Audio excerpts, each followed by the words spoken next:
Paris' famous Bastille was built in 1370 as a medieval fortress designed to protect the city from outside attack. By the 17th century, it had been converted into a state prison, and when the French Revolution began in 1789, the Bastille was home to mostly noble prisoners, often spies and those detained for political reasons.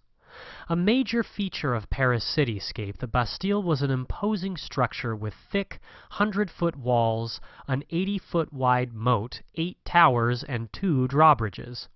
Although it had been designed and intended as a symbol of security and order, many Parisians came to despise the Bastille as a symbol of despotism and tyranny. When they surveyed the massive structure, they remembered the absolute monarch who was in control of it. They recalled all the troubles that had plagued France, the class struggles, the unequal treatment and sufferings of the common people, the debt, the high taxes, the wars, and the bad harvests. The Bastille reminded Parisians of everything that was wrong with their country. By 1789, France was immersed in a major crisis. The country's troubles had come to a head and the government was bankrupt. The Estates General, an assembly of delegates from the clergy, the nobility, and the common people, met in May of that year to try to come up with some kind of solution. They failed, and the frustrated Third Estate, or common people, broke off from the Estates General and formed their own National Assembly. Responding to the upheaval among their leaders, the residents of Paris turned restless. Mobs formed, riots broke out, and King Louis XVI sent troops to Paris in an attempt to control the city. Although the people were pleased when the king legalized the National Assembly, they were furious when he dismissed their favorite government minister, Jacques Necker, who had a way of soothing their fears. More riots crashed through the city as revolutionary leaders spurred on the upset people, hoping the havoc they created would send a strong message to the king. Naturally, the crowds turned their attention to the symbol of everything the people resented, namely the Bastille. The prison's commander, Bernard-René Jourdan de Launay, was awfully nervous by the morning of July 14, 1789. He had already received some reinforcements, but he knew that he simply didn't have the manpower to hold the Bastille against a massive, angry mob. What's more, only 2 days before, the government had sent 250 barrels of gunpowder to help defend the Bastille. That action proved to be a mistake, for it only made the Bastille a more tempting target. The soldiers in residence worked hard to reinforce the prison while dodging potshots from the crowds below, and the intensity of the situation continued to heighten. Early in the morning on July 14, a mob armed with muskets, swords, and various homemade weapons gathered at the Bastille.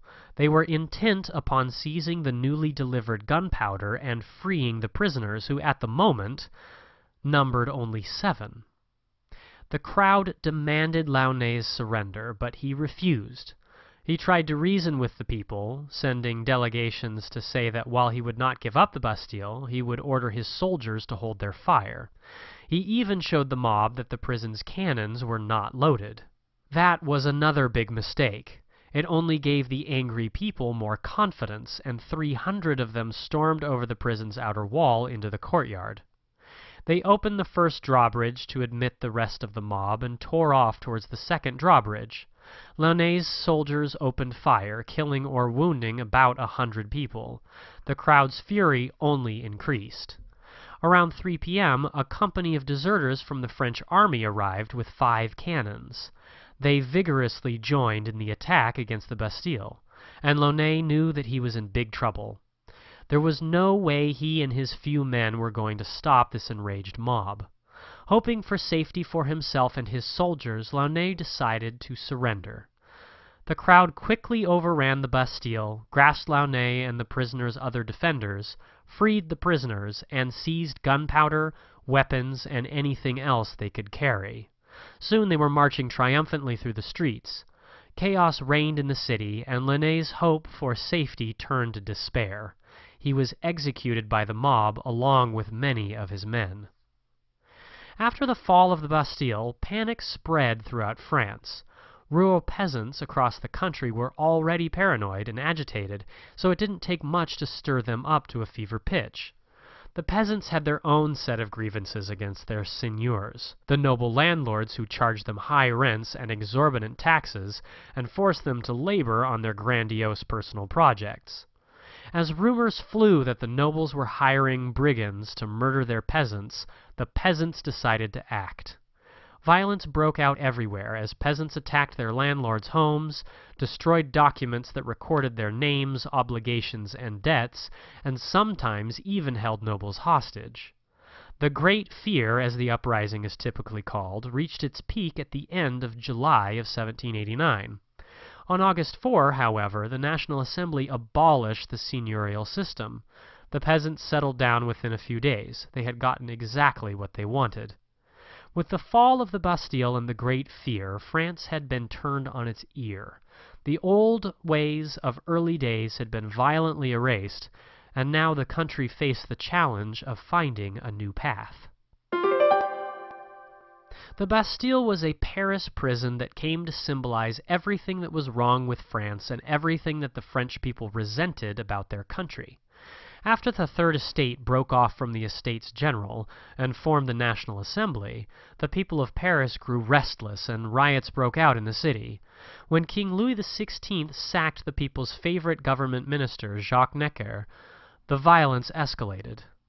On July 14, 1789, a mob attacked the Bastille, seeking to seize gunpowder and free prisoners.